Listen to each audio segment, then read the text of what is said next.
Greatness is not a function of circumstance. Greatness is a function of conscious choice and discipline. I'll say it again. Greatness is a function of conscious choice and discipline. So what does that mean? It means that if you're working on a goal, if there's something that you want to achieve, you have to actually consciously choose to be great at it. I'm Sylvester Chisom, and today I want to talk to you all about manifesting greatness using the entrepreneurial mindset. When I was 17 years old, my best friend and I, we worked together at this local car wash, okay? Now, while we were there, on our off days, we both cleaned some cars on the side. He was doing it, and so was I. And there was a lady at my mother's hair salon. I would keep her car clean every other week for $20, okay? So this one particular day, it's freezing cold. It's about 30 degrees in St. Louis, and I had to go and clean his car. So I pick up the phone, and I call the salon, and I'm like, hey, Miss Blanche, it's kind of cold outside. Did you still want to have this car done today?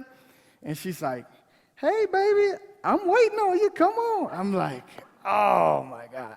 So now I'm thinking, how can I get done faster? How can I get done faster? So I said, hey, I'm going to call my buddy Art. So I called my best friend Art, and I said, hey, Art, what are you up to? He's like, nothing. I'm just hanging out, sitting on the couch. I said, look, would you like to go and make this $20 with me? We'll go and clean this car, and then we can move on with our day. He was like, perfect. Okay, now, some of you all may not know what I'm talking about, but Arthur had to pay a $10 pager bill, okay? So he was excited. He's like, this is a blessing from above that I can keep my pager on. I can go and pay my $10 pager bill, and we can keep rolling. So we went and cleaned that one car. We took it back, and then there were two other ladies that wanted their cars cleaned as well that day. So that day, we made $60 instead of just a $20. So for us, the light bulb went off, and we said, hey, on Saturdays, let's not work at the car wash. Let's figure out a way to do this thing ourselves, okay? So we took that concept of being young and disruptive, and we flipped it on its head, and we were doing something, let's just call it positive disruption, because we were working together as a team to do something positive with our time, and we were making our own money, okay? It's something that was unexpected. People didn't expect to see that from us. However, that's something that we didn't know that day. It sparked a business. And fast forward to today, we still manage that company, and we have corporate partnerships all across the city. We have locations all across the city. We've won national awards. We've won the Steve Harvey Neighborhood Award for the best detail shop in the nation. We were recognized as Ebony Magazine Top Young Entrepreneurs. We're featured in the Wall Street Journal, Inc. Magazine, all sorts of things, all from something that started when we were high school kids. Now, this is the part I love to talk about, is that we started that business when we were 17 with what? Just a water hose, a bucket, and a dream. Now, you're like, why do you have this water hose and bucket on the stage, right? It's not just a symbol for the foundation of that business, but more than that, it's a symbol of what you can do with limited resources. It's a symbol for what you can do, something small, with something small. The greatness that can start, that's inside of everyone that's in this room, it could be something small, but it can turn into something much larger than yourself.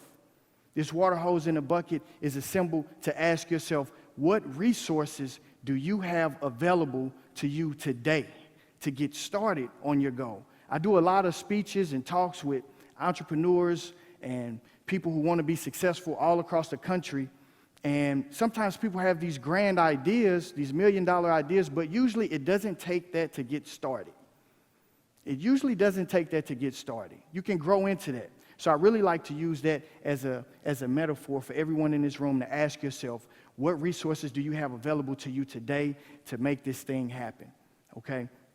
Now, we knew that it wasn't going to be easy for us. Arthur and I, we both come from single-parent homes. I was the first to go to college in my family, but we didn't let those limits stop us. Part of that entrepreneurial mindset that I want to talk about is you have to remove those limiting beliefs. You have to remove those limiting beliefs. And if you don't think I'm just an example of that, think of these people. Oprah was told she wasn't fit for television. okay? Walt Disney was told that he wasn't creative enough, right? Think about that. So what I like to say, you're not limited by your circumstances. You're not limited by what part of town you come from.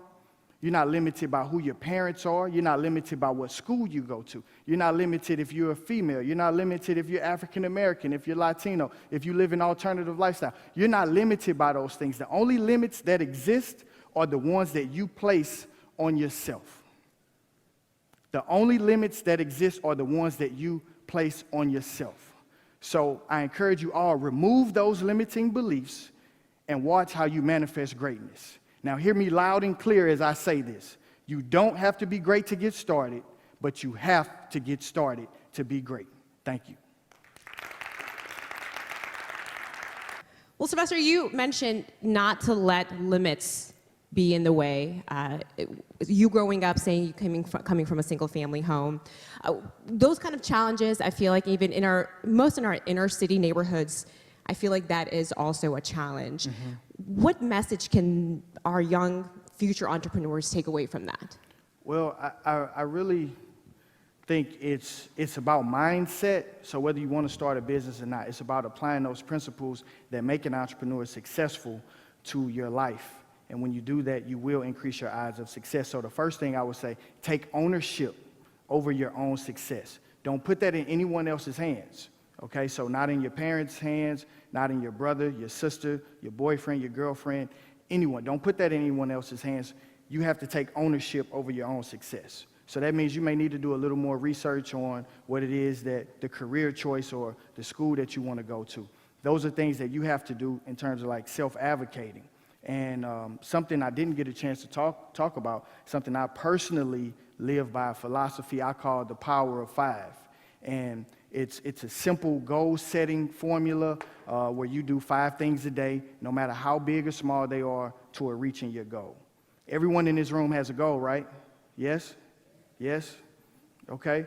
So 5 things a day, no matter how big or small they are, toward reaching that goal. So for instance, for me, one of my goals is to speak at conferences and colleges and corporations all across the world, all across the country. So 5 things for me could look like: 1, sending a tweet saying, #entrepreneurship, I'm here.